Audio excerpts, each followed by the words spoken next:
Hi students, இப்போ வந்து நம்ம வீக்லி டெஸ்ட்டுக்கான ஆன்சர் தான் பார்க்க போகிறோம். ஸோ இந்த வார டாபிக் பார்த்தீங்க அப்படின்னா சிம்பிள் இன்ட்ரெஸ்ட், காம்பவுண்ட் இன்ட்ரெஸ்ட், அதுக்கப்புறம் மிஸ்ஸிங் நம்பர்ஸ் தான் கொடுத்துருந்தோம். ஸோ கொஞ்சம் வித்தியாசமான சம்ஸ் தான் இந்த வாட்டி எடுத்திருந்தோம். ஸோ எப்படி வந்து சால்வ் பண்ணணும்னு சொல்லிட்டு பார்க்கலாம். ஸோ ஃபர்ஸ்ட் சம் பார்த்தீங்க அப்படின்னா முகேஷ் அவரிடம் உள்ள 30,000 பணத்தை இரு வெவ்வேறு வங்கிகளில் முதலீடு செய்கிறார். முதலாவது வங்கி 12% தனி வட்டியை வழங்குகிறது. ஸோ ஃபர்ஸ்ட்ல வந்து தனி வட்டி கொடுத்துருக்காங்க. ரெண்டாவது வங்கி 10% கூட்டு வட்டியை வழங்குகிறது.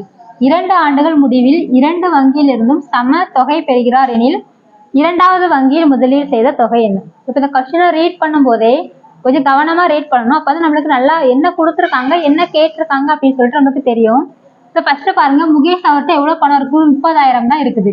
இப்போ இந்த 30,000 தான் 2 வங்கியில அவர் என்ன பண்றாரு? டெபாசிட் பண்றாரு. அப்போ 30,000 நம்ம எப்படி அச்சீவ் பண்ணிருக்க கூடாது அப்படின்னா, ஃபர்ஸ்ட் வங்கிலே 30,000, ரெண்டாவது வங்கிலே 30,000 சொல்லிட்டு எடுத்துக்க கூடாது. ஏன்னா அவர்கிட்ட இருக்கக்கூடிய மொத்த பணம் 30,000. அதை தான் இப்போ ரெண்டா பிரிச்சு, அதாவது பிரிச்சு தான் 2 வங்கிகள்ல டெபாசிட் பண்ண போறாரு. ஸோ அது ஃபர்ஸ்ட் கான்செப்ட். அப்போ டோட்டல் அமௌண்ட் தான் 30,000. இதை வந்து ரெண்டா பிரிக்கிறாரு. இது ஃபர்ஸ்ட் ஞாபகம் வச்சுக்கோங்க. ஸோ ஃபர்ஸ்ட் வங்கி என்ன கொடுக்குறாங்க? 12% தனி வட்டி. அப்போ தனி வட்டி அப்படிங்கும்போது என்ன வரும்? Simple interest. ஸோ அது. ரெண்டாவது வங்கி என்ன கொடுத்துருக்காங்க? காம்பவுண்ட் இன்ட்ரெஸ்ட், கூட்டு வட்டியை வழங்குதுன்னு கொடுத்துருக்காங்க. அதுக்கப்புறம் 2 ஆண்டுகள் முடிவில் 2 வங்கியில் இருந்தும் சம தொகை. இதுல இந்த வேர்ட் ரொம்ப ரொம்ப இம்பார்ட்டன்ட். ஏன்னா இங்க என்ன கேட்டிருக்காங்க, கொடுத்துருக்காங்க பாருங்க. ஃபர்ஸ்ட் வங்கியில எவ்வளவு அமௌண்ட் கிடைச்சிச்சோ அதே அமௌண்ட் தான் ரெண்டாவது சம தொகைன்னு கொடுத்துருக்காங்க. வட்டின்னு கொடுக்கவே இல்லை. ஸோ வட்டி அப்படின்னா 2 வங்கியிலையும் ஒரே இன்ட்ரெஸ்ட் அப்படின்னு நம்ம எடுத்து சால்வ் பண்ணிடக்கூடாது. அப்போ மொத்த தொகை தான் சமம். அசலும் வட்டியும் சேர்ந்து, ஃபர்ஸ்ட் வங்கியில அசலும் வட்டியும் சேர்ந்து எவ்வளவு அமௌண்ட் கிடைச்சிச்சோ அதே அளவுக்கு அமௌண்ட் தான் செகண்ட் வங்கியில அசலையும் வட்டியும் கூட்டும் போது கிடைச்ச அமௌண்ட். ஸோ மொத்தமா டோட்டல் அமௌண்ட் தான் சேம். அப்போ ஃபர்ஸ்ட் நம்ம தெரிஞ்சுக்க வேண்டியது, ஃபர்ஸ்ட் வங்கியில கிடைச்சக்கூடிய அமௌண்ட்டும் செகண்ட் வங்கியில கிடைச்சக்கூடிய அமௌண்ட்டும் என்னது? சமம். இப்போ A1 = 8. இதுதான் கொடுத்துருக்கக்கூடிய கண்டிஷன். அப்போ ஃபர்ஸ்ட் என்ன பண்ணணும்? A1 என்னன்னு கண்டுபிடிக்கணும், A2 என்னன்னு கண்டுபிடிக்கணும். அதை ரெண்டையும் ஈக்குவேட் பண்ணிக்கலாம். சரி, ஃபர்ஸ்ட் பாருங்க, இங்க என்ன கேட்டிருக்காங்க? இரண்டாவது வங்கியில் முதலீடு செய்த தொகை எவ்வளோன்னு கேட்டிருக்காங்க. ஸோ 30,000 டோட்டல் அமௌண்ட் வந்து எவ்வளவு? மொத்தமா அவர்கிட்ட இருக்கக்கூடிய பிரின்சிபல் அமௌண்ட் 30,000 தான். ஃபர்ஸ்ட் வங்கியில ஒரு அமௌண்ட் பே பண்றாரு, செகண்ட் வங்கியில ஒரு அமௌண்ட் பே பண்றாரு. இப்போ ரெண்டாவது வங்கியில பே பண்ணக்கூடிய அமௌண்ட் தான் என்னன்னு கேட்டிருக்காங்க. அதனால ரெண்டாவது வங்கியில பே பண்ணக்கூடிய அமௌண்ட்டை நான் எக்ஸ்ன்னு எடுத்துக்கிடுறேன். ஸோ அப்போ ஃபர்ஸ்ட் வங்கியில மீதி பணத்தை தான் எங்க போட்டிருப்பாரு? இப்போ 30,000த்துல இருந்து எக்ஸ் அமௌண்ட்டா அவர் என்ன பண்ணிட்டாரு? செகண்ட் வங்கியில டெபாசிட் பண்ணிட்டாருன்னா மீதி அவர்கிட்ட எவ்வளோ இருக்கும்? 30,000த்துல இருந்து எக்ஸை மட்டும் கழிச்சிருவோம். அதுதான் மீதி தொகை. அப்போ ஃபர்ஸ்ட் வங்கியில இன்வெஸ்ட் பண்ணக்கூடிய தொகை எவ்வளவு? மொத்த அமௌண்ட் 30,000த்துல இருந்து இப்போ எக்ஸ்ட்ரா கழிச்சிட்டேன் அப்படின்னா இந்த தொகை தான் ஃபர்ஸ்ட் வங்கியில டெபாசிட் பண்ணியிருக்கக்கூடிய தொகை. ஸோ எக்ஸாம்பிளுக்கு இப்போ 100 ரூபாய் இருக்குது, அதில் இருந்து எக்ஸ்ட்ரா கழிச்சிட்டோம் அப்படின்னா மீதி தொகை 100 - எக்ஸ் தான் மீதி தொகை. அதை தான் நான் என்ன பண்றோம்? அடுத்த வங்கியில இன்வெஸ்ட் பண்றேன். அந்த அர்த்தத்துல தான் எடுத்துக்கணும். ஸோ ஃபர்ஸ்ட் நம்ம A1 எவ்வளோ அப்படின்னு சொல்லிட்டு கண்டுபிடிக்கலாம். இப்போ A1 வேணும் அப்படின்னா ஏக்கு ஃபார்முலா என்னது? இது வந்து சிம்பிள் இன்ட்ரெஸ்ட் தானே. இப்போ சிம்பிள் இன்ட்ரெஸ்ட்ல அமௌண்ட்டுக்கு நம்ம ஒரே ஃபார்முலாலே அப்ளை பண்ணிக்கலாம். ஸோ P பிளஸ்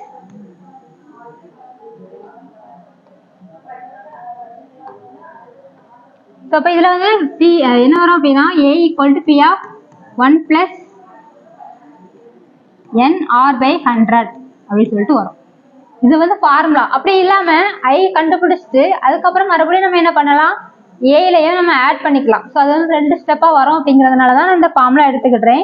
ஸோ ஏன்னா நம்மளுக்கு மொத்த தொகையை தான் ஈக்குவல் பண்ண போறோம். அப்போ மொத்த தொகை கண்டுபிடிச்சி ஆகணும். ஒரே ஃபார்முலாவே யூஸ் பண்ணோம் அப்படின்னா நம்ம சால்வ் பண்றது ஈஸியா இருக்கும். ஸோ அப்போ இதுல வந்து பாருங்க, ஃபர்ஸ்ட் அப்போ A1 எடுத்துக்கலாம். இங்க பிரின்சிபல் அமௌண்ட் 1 எடுத்துக்கலாம். N வந்து ரெண்டுக்குமே சேம் தான். R வந்து இங்க டிஃப்ரெண்ட் ஆகுது. ஃபர்ஸ்ட் வங்கியில உள்ள இன்ட்ரெஸ்ட் நம்ம R1 எடுத்துக்கலாம். ஸோ அப்போ நம்ம P1 அப்படிங்கிற நம்ம என்ன பார்த்தோம்? 30,000த்துல இருந்து எக்ஸை கழிச்சிட்டோம் அப்படின்னா அதுதான் முதல் தொகை, முதல் வங்கியில டெபாசிட் பண்ணக்கூடிய அசல். அப்போ 30,000 - எக்ஸ். அப்போ இதில் சப்ஸ்டியூட் பண்ணி பாருங்க. இப்போ A1 = என்ன கிடைக்கும்? P1க்கு பதிலாக 30,000 - எக்ஸ் 1 பிளஸ் என்னோட வேல்யூ எத்தனை? நமக்கு 2 ஆண்டுகள் 2. R வந்து 12/100. ஸோ இப்போ இதை வந்து கேன்சல் பண்ணும்போது 4ஆல கேன்சல் பண்ணால் இங்கே 3 வரும், இங்க வந்து 25 வரும். ஸோ இப்போ மீதி என்னது இருக்குன்னு பாருங்க. இங்க வந்து 30,000 இருக்கும், -x இருக்கும், உள்ள வந்து 3/25. அப்போ 25 நம்ம எல்சிஎம் எடுக்கும்போது 25 பிளஸ் இங்க வந்து 6. இப்போ 25 பிளஸ் 6னா 31/25. ஸோ இது 31/25.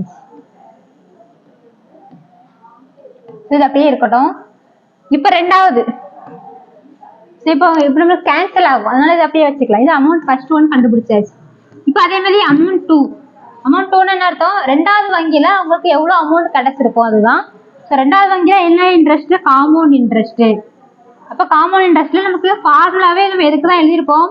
அமௌண்ட்டுக்கு தான் ஃபார்முலாவே எழுதியிருப்போம். வட்டி கண்டுபிடிச்சிட்டு அதுக்கப்புறம் கூட்ட முடியாது. ஃபார்முலா அப்ளை பண்ணும்போது ஃபார்முலா வந்து எதுக்கான ஃபார்முலா அப்படின்னா மொத்த தொகைக்கான ஃபார்முலா தான். இப்போ A2 ஈக்குவல் டு ஃபார்முலா என்ன பார்த்தீங்க அப்படின்னா P ஆஃப் 1 + R/100 இந்த பவர் n சொல்லிட்டு எழுதுவோம். அசல் வந்து வேற அப்படிங்கிறனால 2 போட்டுக்கலாம், ஆரம் வேற அப்படிங்கிறதுனால 2 போட்டுக்கலாம். இப்போ இது தெரிஞ்ச வேல்யூஸ்லாம் சப்ஸ்டிட் பண்ணலாமா? இப்போ நம்ம என்ன பார்த்துருக்கோம்? ரெண்டாவது வங்கிக்குள்ள டெபாசிட் பண்ணக்கூடிய அமௌண்ட் தான் நம்ம என்னென்ன எடுத்திருக்கோம்? எக்ஸ் அப்படி சொல்லிட்டு எடுத்துக்கிட்டோம். அப்போ இதில் வந்து எக்ஸை போடுங்க. அப்போ எக்ஸ் இன்ட்டு 1 + R2ஓட வேல்யூ எத்தனை? 10. 10/100.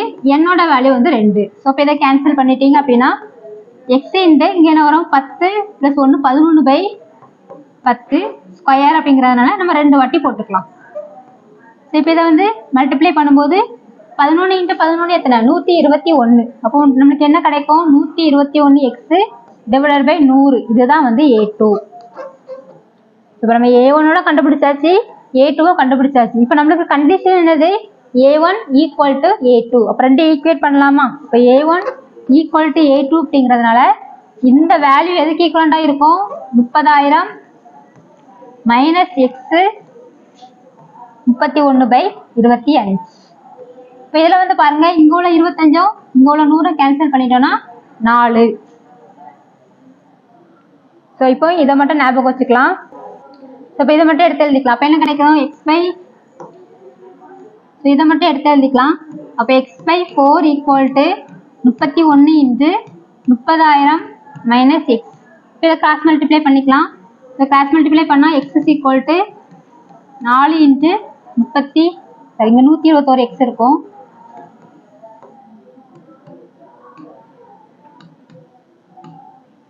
So 121 X equal to 4 × 31 × 30,000 minus X. So இப்போ இங்கே 121 X equal to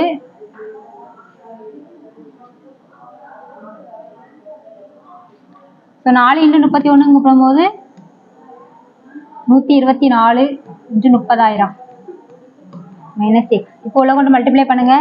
121 X equal to 124 × 30,000 minus 124 X. இப்போ எக்ஸ் எல்லாம் ஒரு சைடு, நம்பர்லாம் ஒரு சைடு குரூப் பண்ணிக்கலாம். ஸோ இது இந்த பக்கத்தில் வரும்போது 121 X plus 124 X equal to 124 × 30,000. இப்போ ரெண்டையும் ஆட் பண்ணும்போது என்ன கிடைக்கும்? 245 X equal to 124 × 30,000.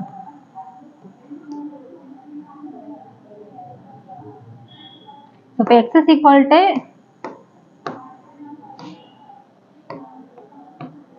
x equal to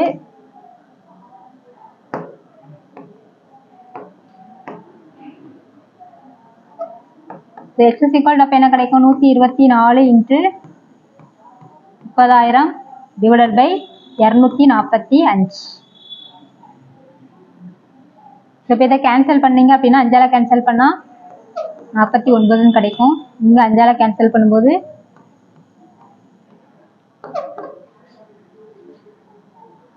இது எல்லாத்தையும் மொத்தம் மல்டிப்ளை பண்ணிட்டு செக் பண்ணி பார்த்தீங்க அப்படின்னா ஆன்சர் என்ன வருது அப்படின்னா 15,183 சம்திங் வரும்.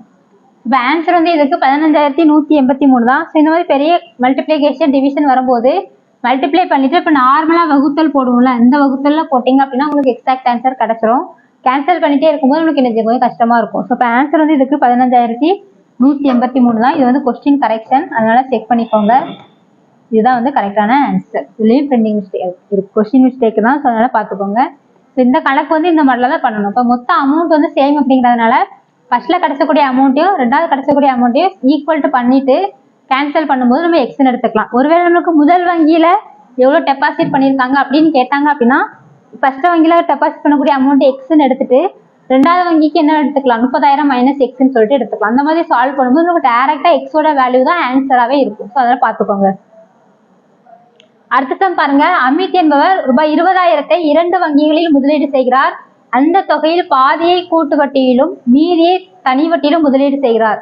2 வங்கிகளிலும் வட்டி வீதம் ஆண்டுக்கு 10% எனில் 2 ஆண்டு முடிவில் அவர் பெறும் வட்டி தொகை எவ்வளவுன்னு கேட்டிருக்காங்க. இப்ப பாருங்க, டோட்டலா அவர்கிட்ட இருக்கக்கூடிய அமௌண்ட் எவ்வளவு? 20,000 அவர் 2,000 சேர முதலீடு செய்யறாரு.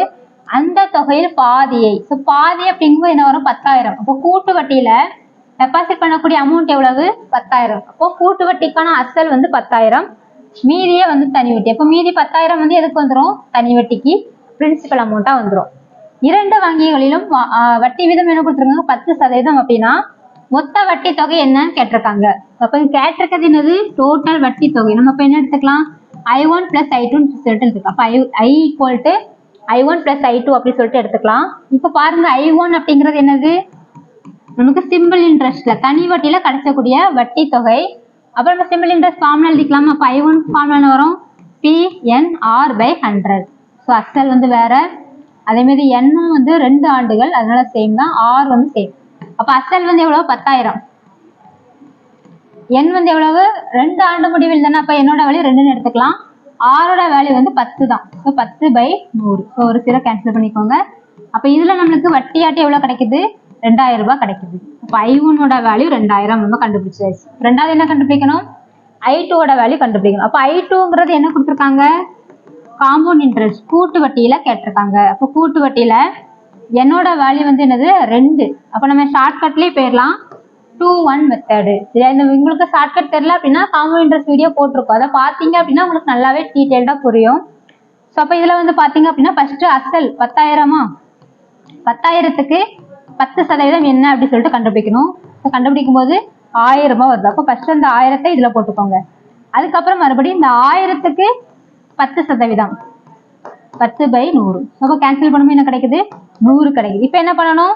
2ஐயும் 1000ஐயும் மல்டிப்ளை பண்ணா 2000, 1ஐயும் 100ஐயும் மல்டிப்ளை பண்ணா 100. ஸோ 2ஐயும் ஆட் பண்ணும்போது 2100. அப்போ நம்மளுக்கு காம்பவுண்ட் இன்ட்ரெஸ்ட்ல வட்டி எவ்வளவு கிடைச்சிருக்குது? 4,100 ரூபாய் கிடைச்சிருக்குது. அதே மாதிரி சிம்பிள் இன்ட்ரெஸ்ட்ல வட்டி எவ்வளவு கிடைச்சிருக்கு? 2,000 ரூபாய் கிடைச்சிருக்கு. அப்போ டோட்டலா எவ்வளவு? I1 + I2 தானே. அப்போ I1 வேல்யூ 2,000, I2 வேல்யூ 2100. அப்போ 2ஐயும் ஆட் பண்ண என்ன வரும்? 4,100 தான் இதனுடைய ஆன்சர். அப்போ இது வந்து கொஞ்சம் புரிஞ்சுக்கிட்டு அப்படின்னா நம்ம என்ன செஞ்சலாம்? ஈஸியா வந்து போட்டுடலாம்.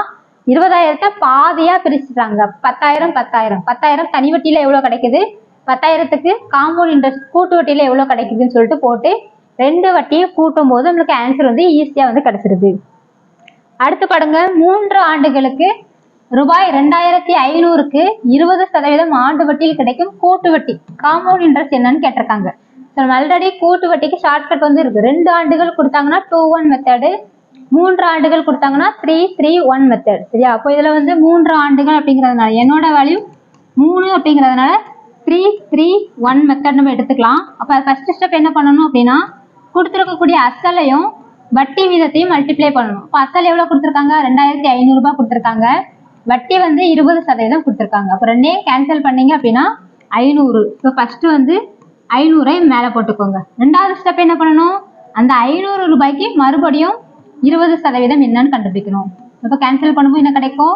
100 கிடைக்குது. மூணாவது ஸ்டெப் அப்ப என்ன பண்ணணும்? 100க்கு 20% என்னன்னு கண்டுபிடிக்கணும்.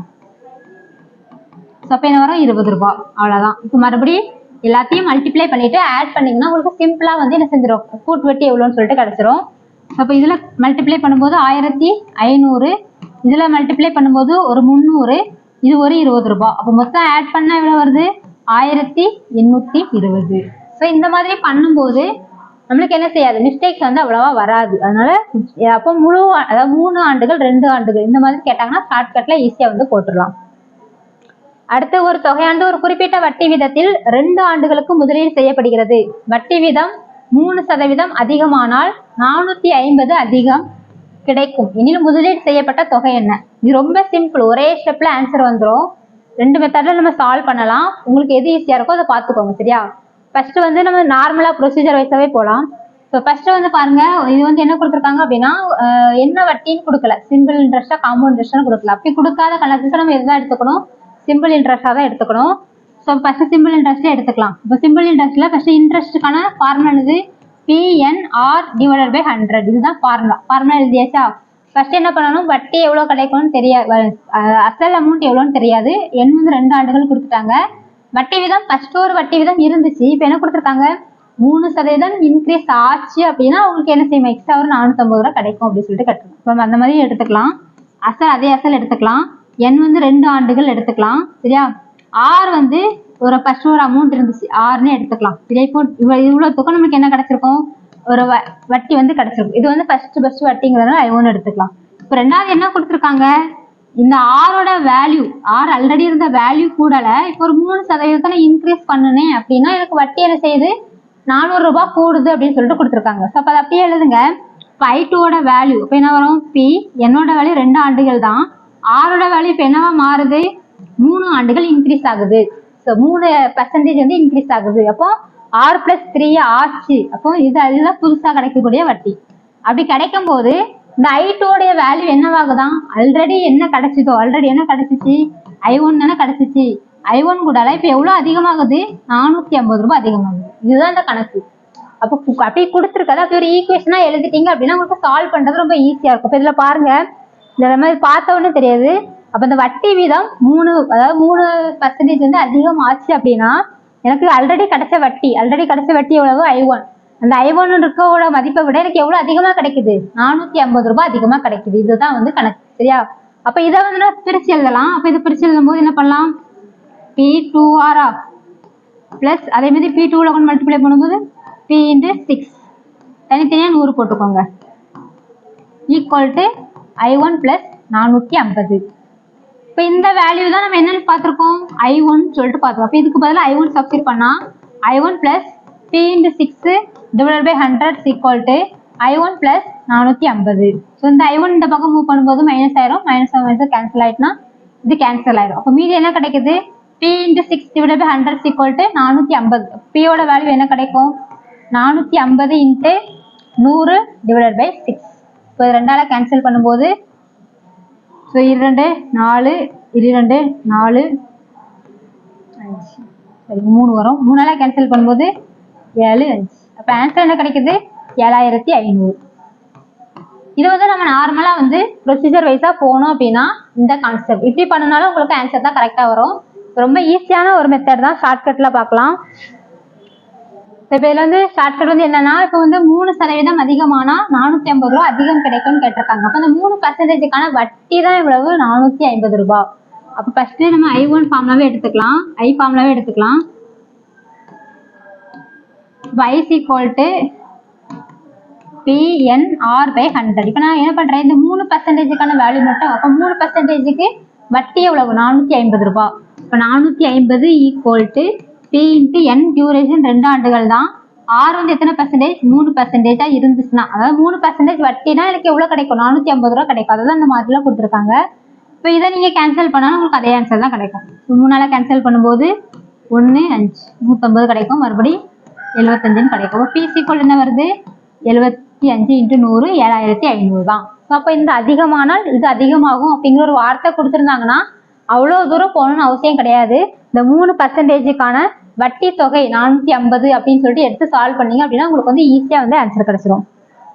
அடுத்து, எந்த கூட்டு வட்டி வீதத்தில் ஒரு தொகை 2 ஆண்டுகளில் 25/16 மடங்காகும்னு கேட்டிருக்காங்க. அப்போ இதுல வந்து கொடுத்துருக்காங்க கூட்டு வட்டிக்கான ஃபார்முலா எழுதிக்கலாம். இப்போ A = P of 1 + R/100 power n. இப்போ இதுல வந்து என்ன கண்டிஷன் கொடுத்துருக்காங்க, அந்த ஒரு தொகைங்களா ஃபர்ஸ்ட் கொடுத்துருக்கக்கூடிய தொகை வந்து அசலை தான் குறிக்கும். அந்த அசல் வந்து எவ்வளவு மடங்கு, அந்த எவ்வளவு தொகையா மாறுதான் 25/16 மாறுதுன்னு கொடுத்துருக்காங்க. அப்ப என்ன கொடுத்துருக்காங்கன்னா ஏயோட வேல்யூ ஃபைனலா கிடைக்கக்கூடிய அமௌண்ட் வந்து எனக்கு என்னவா இருக்குது 25/16. எதை போல, அசலை போல. ஃபர்ஸ்ட் நான் எவ்வளவு இன்வெஸ்ட் பண்ணேனோ அந்த தொகையை போல 25/16 மடங்கு. அப்ப இன்வெஸ்ட் பண்ணக்கூடிய அமௌண்ட் தான் நமக்கு என்னது அசல் அப்படின்னு சொல்லிட்டு சொல்லுவோம். அப்ப ஏயோட வேல்யூ இதுதான். அப்ப இதை சப்ஸ்டிட் பண்ணுங்க, ஆன்சர் கிடைச்சிடும். அப்ப 25/16 × P ஈக்குவல் டு அசல் எதுவும் தெரியாதுன்னா அப்படியே வச்சுக்கலாம். 1 + R தான் நம்ம கண்டுபிடிக்கணும், R/100 அப்படியே வச்சுக்கலாம். N வந்து என்ன கொடுத்துருக்காங்க 2 ஆண்டுகள், ஸோ 2ன்னு போட்டுக்கலாம். ஸோ இப்போ இதில் உள்ள P கேன்சல் ஆயிரும். இங்க வந்து ஸ்கொயர் இருக்குது. அப்போ ஸ்கொயரை கேன்சல் பண்ணணும் அப்படின்னு நம்ம என்ன பண்ணுவோம், ஸ்கொயர் ரூட் எடுப்போம். ரெண்டு பக்கமும் ஸ்கொயர் ரூட் எடுக்கும்போது இந்த ஸ்கொயர் ரூட்டை ஃபர்ஸ்ட் கேன்சல் ஆயிரும். இங்க ஸ்கொயர் ரூட் எடுக்கும்போது என்ன வரும் 5/4 ஈக்குவல் டு இங்க என்ன கிடைக்கும் 1 + r/100. இப்போ 100 நம்ம காமனாக எடுத்து பண்ணாலும் பண்ணலாம். 100 காமனாக எடுத்தோம் அப்படின்னா என்ன வரும்? 100 + r / 100 = 5/4. ஸோ 4ஆல் கேன்சல் பண்ணும்போது 25 கிடைக்கும். மறுபடியும் மல்டிப்ளை பண்ணுங்க. 125 = 100 + r. இப்போ r = என்ன வரும்? 125லேருந்து 100 கழிச்சிட்டோம் அப்படின்னா 25%. அவ்வளோதான். இது ரொம்ப ஈஸியான மெத்தடில் தான் கேட்டிருக்காங்க. இந்த கணக்குக்கு ஆன்சர் வந்து 25%.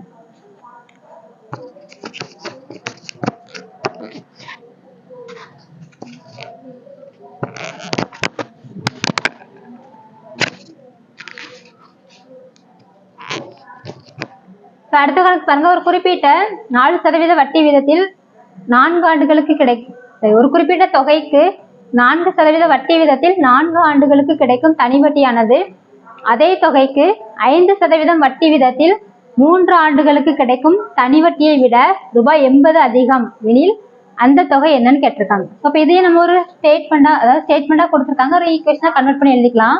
ஸோ ஃபர்ஸ்ட் வந்து என்ன கொடுத்துருக்காங்கன்னா, ஒரு குறிப்பிட்ட தொகைக்கு அந்த செல் எடுத்துக்கலாம். 4% வட்டி விதத்தில் 4 ஆண்டுகளுக்கு கிடைக்கும் தனி வட்டி. அப்போ சிம்பிள் இன்ட்ரெஸ்ட் தான் கொடுத்துருக்காங்க. அப்போ அதுக்குள்ள ஃபார்முலா உடனே மைண்டுக்கு வந்துடணும்.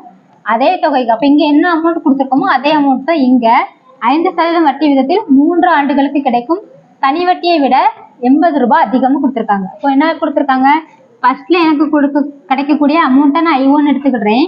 இந்த I1 எப்படி இருக்குது? ஃபர்ஸ்ட்ல எனக்கு எவ்வளோ வட்டி கிடைச்சிருக்குதோ அந்த வட்டி ரெண்டாவது ஒரு டைம் கொடுத்துருக்காங்கல்ல அந்த வட்டியை விட, அப்போ அந்த வட்டி எவ்வளவு?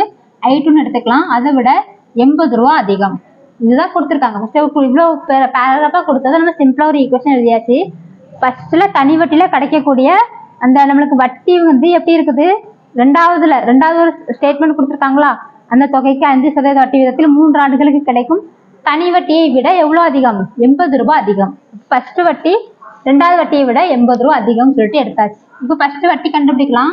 அப்போ I1 = என்ன போடலாம்? அசல் தெரியாது, அப்படி வச்சுக்கலாம். என்னோட வேல்யூ 4 ஆண்டுகள், அப்போ 4. ஆரோட வேல்யூ 4%, அப்போ 4. ஸோ 4 இதை கேன்சல் பண்ணும்போது நம்ம வந்து 25ன்னு எடுத்து வச்சுக்கலாம். இல்லை கேன்சல் பண்ணாமல் இருந்தால் கூட பிரச்சனை கிடையாது. நமக்கு என்ன செஞ்சிடும்? நமக்கு 100 வந்து காமனாக வரும். அதனால அந்த மாதிரி கூட எடுத்துக்கலாம். ஸோ எப்படினாலும் ஓகே தான், அப்படி இருக்கட்டும். சரி, இது வந்து I1. அப்போ I1 என்ன கிடைச்சிருக்குது? 4p/25 கிடைச்சிருக்கு. இது அப்படியே இருக்கட்டும். இப்போ I2 கண்டுபிடிச்சலாம். இதுவும் தனி வட்டி தான். அப்போ தனி வட்டி அப்படிங்கும்போது நமக்கு என்ன வரும்? PNR ஃபார்முலா தான். இப்போ P × ஆரோட வேல்யூ வந்து 5%. ஸோ 5/100ன்னு போட்டுக்கோங்க. N வந்து 3 ஆண்டுகள், அப்படினால 3 போட்டிருக்கோம். இப்போ இதை கேன்சல் பண்ணும்போது நமக்கு என்ன கிடைக்கும்? 20ன்னு கிடைக்கும். ஸோ இப்போ 3p/20. இப்போ I2 கண்டுபிடிச்சாச்சு, I1 கண்டுபிடிச்சாச்சு. அப்போ இதில் சப்ஸ்டிட் பண்ணலாமா? அப்போ சப்ஸ்டிட் பண்ணுங்க. அப்போ என்ன கிடைக்கும்? I1க்கு பதிலாக 4p/25, I2க்கு பதிலாக 3p/20. இப்போ இந்த இது ஈக்குவல் டு I1 = I2 + 80. இதுதான் கண்டிஷன். அதில் அப்படியே I1ஓட வேல்யூ I2ஓட வேல்யூ சப்ஸ்டிட் பண்ணியாச்சு. அப்போ அதாவது 4p/25 = 3p/20 + 80ன்னு கிடைக்கும். இப்போ இதை மட்டும் நம்ம LCM எடுத்துக்கலாம். அப்படி இல்லைன்னா இங்கே மூவ் பண்ணிட்டு கூட பண்ணலாம். ஃபர்ஸ்ட் இதை மூவ் பண்ணிடுங்க. அப்போ 4p/25 - 3p/20 = 80ன்னு சொல்லிட்டு கிடைக்கும். ஏன்னா இந்த ரெண்டுக்குள்ள வித்தியாசம் 80 அப்படின்னு எடுத்து கூட நம்ம இதெல்லாம் சால்வ் பண்ணலாம். ஸோ அப்போ இதில் வந்து நம்மளுக்கு காமனாக இருக்கக்கூடிய டேம் வந்து பார்த்தீங்க அப்படின்னா 100. அப்போ நமக்கு 100 மாற்றணும். இப்போ மல்டிப்ளை பண்ணும்போது இங்கே என்ன வருது? இங்கே வந்து 4ஆல் மல்டிப்ளை பண்ணிக்கோங்க, இங்கே வந்து 5ஆல் மல்டிப்ளை பண்ணிக்கோங்க. ஸோ அப்போ 16p - 15p/100 = 80ன்னு கிடைக்கும். அப்போ 16 - 15 என்ன வரும்? 1. அப்போ 1p/100 = 80ன்னு கிடைக்கும். அப்போ 80 × 100. அப்போ ஆன்சர் என்ன? 8000 தான்.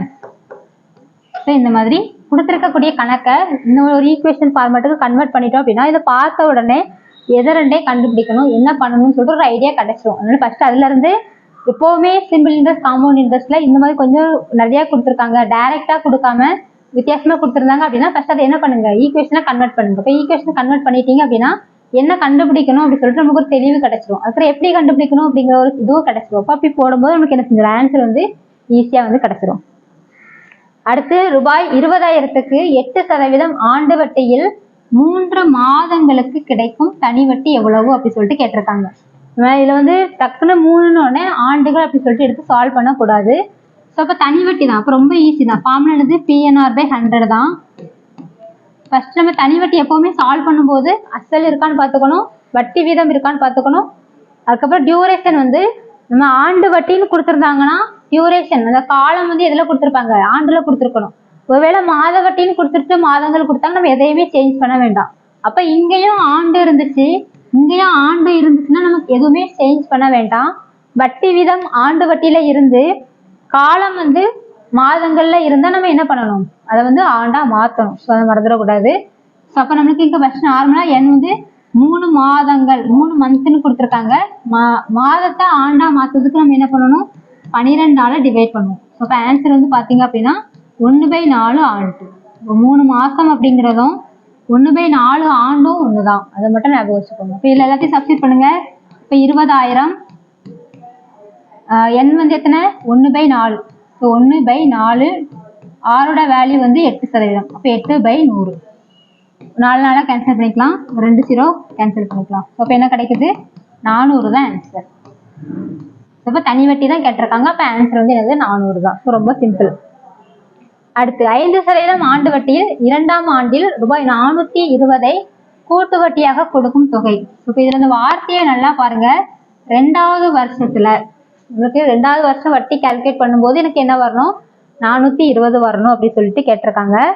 அப்போ என்ன தொகை அப்படின்னு சொல்லிட்டு கேட்டிருக்காங்க. ஸோ ஃபர்ஸ்ட் அப்போ இதுல வந்து பாருங்க, இப்போ இதுல வந்து 5% ஆண்டு வட்டியில 2வது வருஷத்துல 420 கொடுக்கக்கூடிய கூட்டு வட்டி கிடைக்கக்கூடிய தொகை என்னன்னு கேட்டிருக்காங்க. இப்போ நம்ம ஃபார்முலா எழுதிக்கலாம். இப்போ நார்மலா வந்து ஃபர்ஸ்ட் ஆண்டு வட்டின்னு எடுத்துப்போம். ஃபர்ஸ்ட் ஆண்டு நம்ம இந்த அசல் வந்து பின்னு எடுத்துக்கலாம்.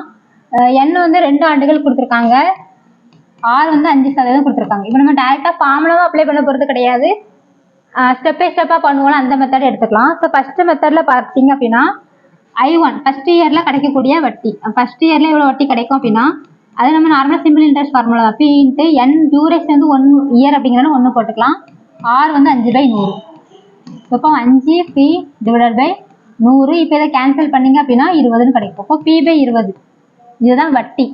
இப்போ நமக்கு கூட்டு வட்டினா என்ன கான்செப்ட்? ஃபர்ஸ்ட் இயர்ல கிடைக்கக்கூடிய வட்டி அடுத்த வருஷத்துல நமக்கு என்ன பண்ணும்? அசல் கூட சேர்ந்து ஃபர்ஸ்ட் இயர்ல எவ்வளோ தொகை கிடைச்சிருக்கோ அந்த தொகை தான் அடுத்த வருஷத்துல நமக்கு என்னவா மாறும்? அதுக்கான அசலா மாறும். அப்போ ஃபர்ஸ்ட் இயருக்கான அசல் வந்து P, ஆனா வந்து செகண்ட் இயருக்கு அப்போ I2 கண்டுபிடிக்கும் போது நம்ம என்ன கண்டுபிடிக்கணும்? அசலும் எவ்வளோன்னு கண்டுபிடிக்கணும். அப்போ அசலுங்கும் போது ஃபர்ஸ்ட் இயர்ல உள்ள வட்டி P, செகண்ட் இயர்ல உள்ள வட்டி எவ்வளவு? ஃபர்ஸ்ட் இயர்ல உள்ள அசல் வந்து P, ஃபர்ஸ்ட் இயர்ல உள்ள வட்டி வந்து 20. அப்போ என்ன வரும்? 20 காமன் எடுத்தீங்க அப்படின்னா 21P டிவைடட் பை 20. இதுதான் நம்மளுக்கு 2வது வருஷத்துக்கான அசல். புரியுதா? நம்ம கூட்டு வட்டினாலே ஒவ்வொரு வருஷமும் வட்டி கூடி கூடி அதுதான் அசலா மாறிக்கிட்டே இருக்கும். அப்போ ஃபர்ஸ்ட் இயர்ல நம்ம என்ன கண்டுபிடிச்சிட்டோம்? அசல் நம்மளுக்கு எவ்வளவு வட்டி தொகைன்னு தான் கேட்டிருக்காங்க. அப்போ பியோட வேல்யூ தெரியாது, அதனால அந்த பியோட வேல்யூ அப்படியே வச்சுக்கிடுறோம். ஃபர்ஸ்ட் இயர்ல எனக்கு எவ்வளவு வட்டி கிடைச்சிருக்கு அப்படின்னா P/20 வந்து வட்டியா கிடைச்சிருக்குது. அப்போ இந்த வட்டியும் அந்த அசலும் சேரும் போது 2வது வருஷத்துக்கான அசல் வந்து கிடைக்கும். அப்போ 2வது வருஷத்துக்கான அசல் எவ்வளவு? P2ன்னு எடுத்துக்கலாம். P + P/20. அப்புறம் 2 ஆட் பண்ணும்போது 21P டிவைடட் பை 20ன்னு கிடைக்குது. இப்போ இதுல I2ஓட வேல்யூ கண்டுபிடிங்க. அதே PNR ஃபார்முலா தான். ஸோ PNRல Pயோட வேல்யூ என்ன கண்டுபிடிச்சிருக்கோம்? 21P டிவைடட் பை 20ன்னு கண்டுபிடிச்சிருக்கோம். என்னங்கிறது 2வது வருஷம் அப்படிங்கிறதுனால என்னோட வேல்யூ 2ன்னு எடுக்கக்கூடாது. ஏன்னா 2வது வருஷம் அப்படிங்கும்போது அந்த ஒரு வருஷத்துக்கு தான் நம்ம தனி, ஏன்னா ஃபர்ஸ்ட் இயருக்கு தனியா கண்டுபிடிச்சாச்சு, 2வது வருஷத்துக்கு நம்ம தனியா தான் கண்டுபிடிக்கும். அப்போ 2வது வருஷம் அப்படிங்கும்போது டியூரேஷன் எவ்வளவு? 1 வருஷம் தான். அப்போ 1 ஆண்டு காலம். அப்போ 1 தான் எடுத்துக்கணும். ஆர் வந்து அதே 5% தான். ஸோ 5/100 அப்படின்னு சொல்லிட்டு போட்டுக்கலாம். அப்போ இதுல வந்து கேன்சல் பண்ணும்போது 5 கிடைக்கும், இங்கே 4 கிடைக்கும். இப்போ 21P டிவைடட் பை 400. இப்போ என்ன கொடுத்துருக்காங்க? இந்த வட்டி எவ்வளோன்னு கொடுத்துட்டாங்க. I2ஓட வேல்யூ கொடுத்துட்டாங்க. ஏன்னா 2ஆம் ஆண்டில் எனக்கு எவ்வளோ வட்டி கிடைக்கும்? 420 ரூபா வட்டி கிடைக்கும். அப்போ I2ஓட வேல்யூ வந்து 420ன்னு கொடுத்துட்டாங்க. அவ்வளோதான். சிம்பிளா என்ன செஞ்சிடலாம்? சால்வ் பண்ணிடலாம். இப்போ 21 கேன்சல் பண்ணும்போது இங்கே 20ன்னு கிடைக்கும். P = 20 × 400 = 8000. அவ்வளோதான். நம்ம பார்க்கறதுக்கு தான் வித்தியாசமா இருக்கும். நம்ம இதுல வந்து 2 ஆண்டு முடிவில் அப்படின்னு கொடுத்துருந்தாங்கன்னா நம்ம டோட்டல் வட்டின்னு எடுத்துக்கலாம். ஆனா 2ஆம் ஆண்டில் கொடுத்ததுனாலதான் நம்ம இவ்வளவு தூரம் என்ன பண்றோம்? இந்த ஸ்டெப் வந்து ஃபாலோ பண்ணியிருக்கோம். ஸோ ஃபர்ஸ்ட் புரிஞ்சுக்கோங்க. இங்க வந்து என்ன கொடுத்துருக்காங்கன்னா 2வது வருஷத்துல கூட்டு வட்டி அப்படிங்கும்போது நம்ம தனித்தனியா தான் கண்டுபிடிச்சிக்கணும் அப்படிங்கிற மைண்ட் செட் வேணும். ஃபர்ஸ்ட் இயருக்கான வட்டி கண்டுபிடிச்சாச்சு. 2வது வருஷத்துல கூட்டு வட்டிக்கு என்ன பண்ணுவோம், அசலும் வட்டியும் சேர்ந்து தான் அடுத்த வருஷத்துக்கான அசலா போகும். அதனால 2வது அசல் கண்டுபிடிச்சிட்டு இந்த 420 ஈக்குவேட் பண்ணி கேல்குலேட் பண்ணீங்க அப்படின்னா உங்களுக்கு வந்து ஆன்சர் வந்து கரெக்டா கிடைக்கும். அடுத்து பாருங்க, ஒரு குறிப்பிட்ட தொகையை 6% ஆண்டு வட்டியில் முதலீடு செய்கிறார். 3 ஆண்டுகள் முடிவில் தனி வட்டியாக 900 பெறுகிறார். அதே தொகையை அதே வட்டி வீதத்தில் கூட்டு வட்டியில் முதலீடு செய்தால் அவர் எவ்வளவு அதிக வட்டியை பெறுவார் அப்படின்னு சொல்லிட்டு கேட்டிருக்காங்க. ஸோ அப்போ என்ன அர்த்தம் அப்படின்னா 3 வருஷம் வந்து என்ன செய்யறாரு, 3 ஆண்டுகள் டியூரேஷன் வந்து 3 ஆண்டுகள் தான். எவ்வளவு அதிகமா, அப்போ கூட்டு வட்டிக்கும் தனி வட்டிக்கும் உள்ள வேறுபாடு தான். ஆனா நம்மளுக்கு வந்து தொகை தெரியாது அப்படிங்கறதுனால ஃபர்ஸ்ட் அசல் எவ்வளவுன்னு சொல்லிட்டு என்ன செஞ்சு கண்டுபிடிக்கணும். கண்டுபிடிச்சிட்டு அதுல பண்ணும்போது நமக்கு ஈஸியா இருக்கும். ஸோ ஃபர்ஸ்ட் பாருங்க, இந்த ஒரு குறிப்பிட்ட தொகை அப்படின்னா அசல், இந்த அசலை வந்து 6% ஆண்டு வட்டியில முதலீடு செய்கிறார். 3 ஆண்டுகள் வந்து முடிவில் தனி வட்டியாக பெற்றார். இப்போ ஃபர்ஸ்ட் வந்து தனி வட்டியை கான்செப்ட் எடுத்துக்கலாம். அப்போ தனி வட்டி வந்து ஃபார்முலா PNR/100 தான். இதுல தெரிஞ்ச வேல்யூஸ் எல்லாத்தையும் சப்ஸ்டிட்யூட் பண்ணுங்க. பியோட வேல்யூ தெரியாது, ஸோ அப்படி வச்சுக்கலாம். என்னோட வேல்யூ என்னது, நம்மளுக்கு 3 ஆண்டுகள், R வந்து 6%, 6/100. ஐயோட வேல்யூ என்ன கொடுத்துட்டாங்க, 900 கொடுத்துட்டாங்க. அப்படி 900 ஈக்குவல் டு P × 3 × 6/100. இப்போ இது 3ஆல கேன்சல் பண்ணும்போது இங்க வந்து 300 கிடைக்கும். மறுபடியும் 3ஆல கேன்சல் பண்ணும்போது 3, இங்க வந்து 2. ஸோ P இங்க வந்து மறுபடியும் கேன்சல் பண்ணா 50 கிடைக்கும். P ஈக்குவல் டு 50 × 100 எவ்வளவு, 5000. நம்ம அசல் வந்து கண்டுபிடிச்சாச்சா. அப்போ இதுல வந்து இன்னொரு வாட்டி என்ன பண்ணலாம், கூட்டு வட்டி என்னன்னு கண்டுபிடிச்சிட்டு அந்த கூட்டு வட்டிக்கும் தனி வட்டிக்குள்ள வித்தியாசம் கண்டுபிடிச்சு செய்யலாம். அப்படி இல்லைன்னா நம்ம சிம்பிளா இதை பார்த்த உடனே அதிக வட்டியை பெறுவார், ஃபர்ஸ்ட் அமௌண்ட்டை விட 2வது கூட்டு வட்டியில எவ்வளவு அதிகம், அப்போ கூட்டு வட்டிக்கும் தனி வட்டிக்குள்ள வித்தியாசம் அப்படின்னா நமக்கு ஃபார்முலா டக்குன்னு ஞாபகம் வந்துடும். இப்போ ஃபார்முலா வந்து டிஃபரன்ஸ் வந்து PR² / 100². இங்க வந்து 3 + R/100. இதுதான் வந்து 3 ஆண்டுகள் டியூரேஷன்ல ஃபார்முலா, டிஃபரன்ஸுக்கான ஃபார்முலா. இப்போ இதில் எல்லா வேல்யூ சப்ஸ்டிட்யூட் பண்ணுங்க. பியோட வேல்யூ வந்து 5000, ஆரோட வேல்யூ எத்தனை 6. இப்போ 6/100, 6/100 போட்டுக்கலாம். 3 + R/100. இப்போ இதை வந்து 2 0, 3 0 கேன்சல் ஆயிரும். 4 5 2 10, மறுபடியும் ஒரு 3. வெளியில வந்து 18 இருக்குது. உள்ள பாத்தீங்க அப்படின்னா மீச்சம் எடுக்கும்போது 3 × 100 என்னவாயிரும், 300. 300 + 6, 306 / 100. அப்போ இதை வந்து நம்ம லாஸ்ட்ல வந்து புள்ளி வைக்கிற மாதிரி எடுத்துக்கலாம். அப்போ 306ஐயும் 18ஐயும் மல்டிப்ளை பண்ணுங்க. 48 மீதி 4, 24. 6 0 3 8 0 5 5.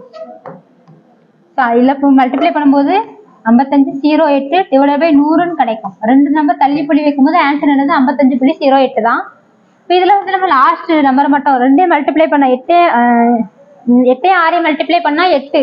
லாஸ்ட் டிஜிட் எல்லாத்துலயும் பாருங்க வேற வேறன்னு இருக்கு. அப்போ ஒரே ஒரு இதுல மட்டும் 8 இருக்கு. அதை பார்த்து கூட நம்ம என்ன பண்ணலாம், சூஸ் பண்ணலாம். ஆனா இருந்தாலும் மல்டிப்ளை பண்ணி ஃபுல் ஆன்சர் வர வைக்க செக் பண்றது பெஸ்ட். சரியா, அப்போ இந்த மாடல்ல பண்ணீங்கன்னா உங்களுக்கு வந்து ஆன்சர் கிடைக்கும்.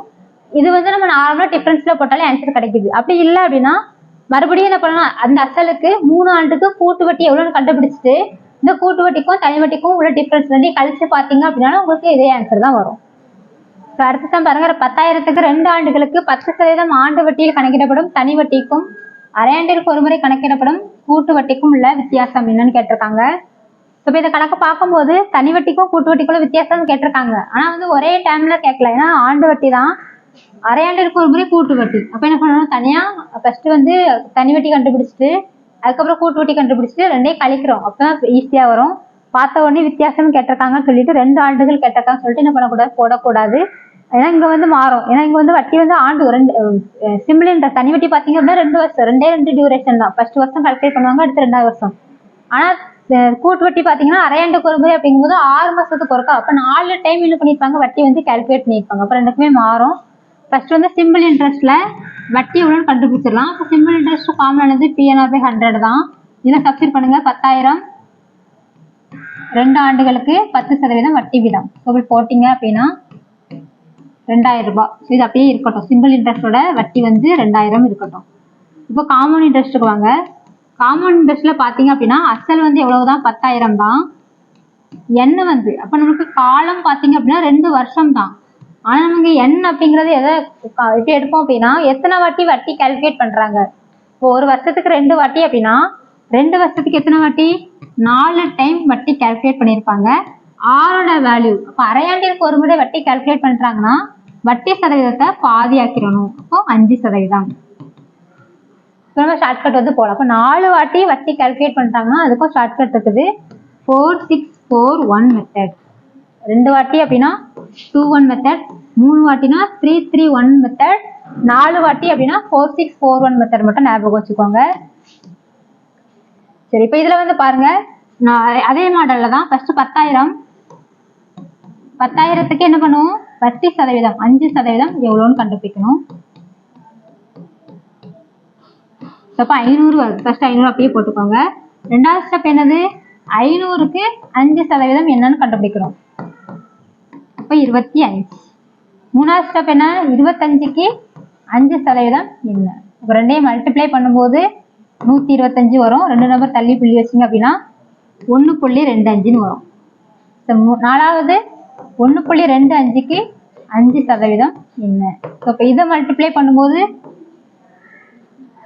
625. ஸோ 625 ஆல்ரெடி 2 நம்பர் தள்ளி புள்ளி இருக்கும். இப்போ 2 நம்பர் தள்ளி புள்ளி வைக்கிறதுனால 2 0 வந்து போட்டுக்கலாம். 0.0625 கிடைக்கும்.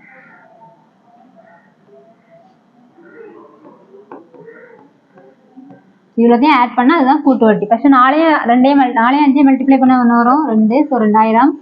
ரெண்டாவதுல வந்து 6 × 25 அப்படிங்கும்போது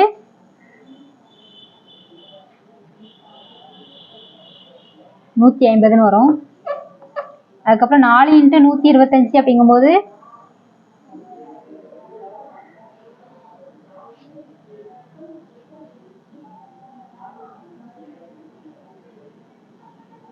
5 ரூபாய் வரும். அதுக்கப்புறம் 1 பாயிண்ட்னா 0.7. 0 பாயிண்ட் விட்டுலாம், ஏன்னா நம்மளுக்கு அதில் ஃபுல்லாமே எப்படி கொடுத்துருக்காங்கன்னா பாயிண்ட் இல்லாமல் தான் கொடுத்துருக்காங்க. ஸோ அப்படியே கொடுத்துக்கலாம். 5 5 1 2. அப்போ இதில் வந்து பார்த்தீங்க அப்படின்னா கூட்டு வட்டி எவ்வளோ கிடச்சிருக்குது, 155 ரூபா கிடச்சிருக்குது. நமக்கு தனி வட்டி அப்போ 2155 ரூபா கிடச்சிருக்குது. தனி வட்டி எவ்வளோ கிடச்சிருக்குது, 2000 கிடச்சிருக்குது. அப்போ ரெண்டுக்குள்ள டிஃப்ரென்ஸ் எவ்வளவு, 155 தான். இந்த மாதிரி ஷார்ட்கட்டில் போனீங்கன்னா ரொம்ப டைமும் சேவ் ஆகும், குழப்பமும் குழப்பாது, ஈஸியாக ஆன்சர் கிடைச்சிரும். ஷார்ட்கட்டில் கிடைக்கிறது எப்போவுமே வட்டி தான் கிடைக்கும். அப்போ இதில் நம்ம என்ன பண்ணியிருக்கோம் அப்படின்னா 2 ஆண்டுகளுக்கு தனி வட்டி வந்து ஆண்டுக்கு ஒரு முறை கால்குலேட் பண்ணுறாங்க, கூட்டு வட்டி வந்து அரையாண்டிற்கு ஒரு முறை கால்குலேட் பண்ணுறாங்க. இப்போ ரெண்டுக்குமே தனித்தனியாக கண்டுபிடிக்கிறோம். ஸோ ஃபஸ்ட்டு தனி வட்டி கண்டுபிடிச்சிட்டோம். கூட்டு வட்டிக்கு நம்ம என்ன பண்ணுறோம், ஷார்ட்கட் தான். அப்போ 2 ஆண்டுகள் அப்படிங்கும்போது அந்த 2 ஆண்டுகளில் 4 வாட்டி வட்டி கால்குலேட் பண்ணியிருப்பாங்க. அப்போ 4 டைம் நம்ம என்ன பண்ணணும், வட்டி வந்து கால்குலேட் பண்ணணும். ஸோ ஒன்று ஒன்றா போட்டுகிட்டே இருந்தோம் அப்படின்னா நமக்கு என்ன செய்யும், நேரம் ஆகும், ப்ளஸ் கேர்லெஸ் மிஸ்டேக் வரும். அதனால 4 டைம்ஸ் அப்படிங்கிறதுனால ஷார்ட்கட் வந்து 4641. இதை மட்டும் ஞாபகம் வச்சுக்கோங்க. அப்படி பண்ணினீங்க அப்படின்னா உங்களுக்கு வந்து ஈஸியாக வந்து ஆன்சர் கிடைச்சிடும். ஏன்னா பாயிண்ட்ல கொடுக்கல அப்படிங்கிறதுனால பாயிண்ட் வரையும் எடுத்துக்கல. அப்படி பண்ணாலுமே நமக்கு என்ன செய்யுது, எக்ஸாக்ட் ஆன்சர் வந்து கிடைக்குது. ஸோ ஆன்சர் வந்து இதுதான். அதுக்கப்புறம் பாருங்க, மிஸ்ஸிங் நம்பர் கொடுத்துருக்காங்க. ஸோ 6 11 18 அதுக்கப்புறம் என்ன நம்பர் வரும் அப்படின்னு சொல்லிட்டு கேட்டிருக்காங்க. சரி, ஃபர்ஸ்ட் 6 வந்து எப்படி எழுதலாம் அப்படின்னா 2² + 2ன்னு எழுதலாம். இப்போ என்ன வரும், 4 + 2 6. அடுத்த சம் பாருங்க, இதுல வந்து மிஸ்ஸிங் நம்பர் கேட்டிருக்காங்க. 6 11 18 அடுத்து என்ன நம்பர் வரும், அடுத்து 38 11 கேட்டிருக்காங்க. ஸோ ஃபர்ஸ்ட் இந்த மிஸ்ஸிங் நம்பர்லாம் சால்வ் பண்ணும்போது ஃபர்ஸ்ட் சிம்பிள் லாஜிக்லாம் வருமானு பார்த்துங்க. நம்பர் வேரியேஷனை பாருங்க, கொஞ்சம் கொஞ்சமா இன்க்ரீஸ் ஆச்சு அப்படின்னா டிஃபரன்ஸ் கண்டுபிடிச்சி அந்த மாதிரி போடலாம்.